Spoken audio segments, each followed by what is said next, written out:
Good morning. At least it's morning here where I am. Foggy morning in East Tennessee mountains. I wanted to do my major and minor arcana card of the day with a video. And today, I'm going to use the Golden Tarot. Now, there's two versions of the Golden Tarot. There's one by, I believe her name is Kat Black, and then this one by Liz Dean. And I really just love this deck. It's been around for a very long time, and it's one of my favorite older decks. So I thought we would use it today, and also kind of explain to you a little bit about the process that I go through when I choose my major and minor arcana card of the day. So here's the backs of the cards. They're really pretty as well. And so generally, I shuffle a little bit. If you have a specific shuffling mode that you use, that's always handy in the sense that if you use the same shuffling method each time, you're kind of sending a signal to your brain and your soul that something special is about to happen, or that you are going into an intuitive state, or just preparing you for the energies that come with reading your cards or your oracle decks or your Lenormand. So generally what I do is I shuffle, and then I go until I get the first major arcana card. So I've pulled that, and then I will continue through the deck until I get a minor arcana card. And boy, does this portend kind of oddly. But so let's take a look at what we've got here. So for the major arcana card today, we have the Devil. So traditionally, because the tarot is so heavily influenced by Christian Gnosticism, this is the Christian version of the Devil. For somebody like me that's an animist witch, though, I see it much more for the role that the devil has actually always played in the Christian mythology, which is the scapegoat, which is giving into sensual pleasures, which is, of course, temptation, but which is also inspired by, artistically, Pan and mythic deities like Bacchus and Dionysius. So when we think of like the Lord of the Forest energy, that brings a whole new dynamic.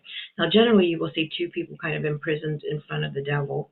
But for my purposes and kind of where I come from, let's just think of this as taking an opportunity to truly delineate what is your actual personal responsibility. Who do you have a certain commitment to, and who are you giving your sense of obligation to that maybe doesn't deserve that sense of obligation? Because a lot of times when we set boundaries, we become the scapegoat. We become the one that's in the wrong. So this is that kind of energy. And combined with what we actually got for the minor arcana card today, which is the Five of Cups. Now, generally, the Five of Cups is, the loss of a love. But actually, since it's coming off the Four, it's a loss of emotional stability. So, and sometimes that happens. Sometimes, in fact, I was just talking about this subject with one of my witch friends yesterday.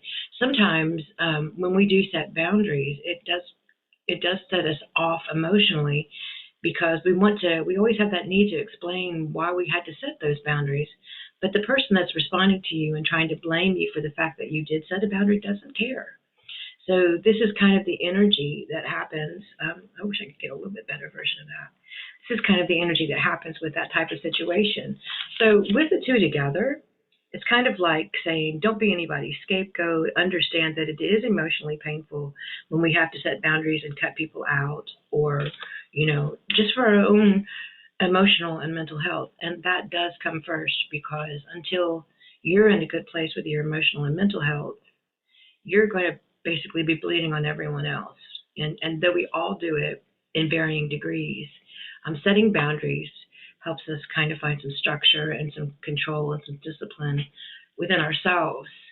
And it's also, kudos to yourself if you're setting those boundaries. So yeah, the devil, generally temptation and the profane, as an animist and a holistic magic person, the whole world is sacred. So sacred and profane have different meanings for me.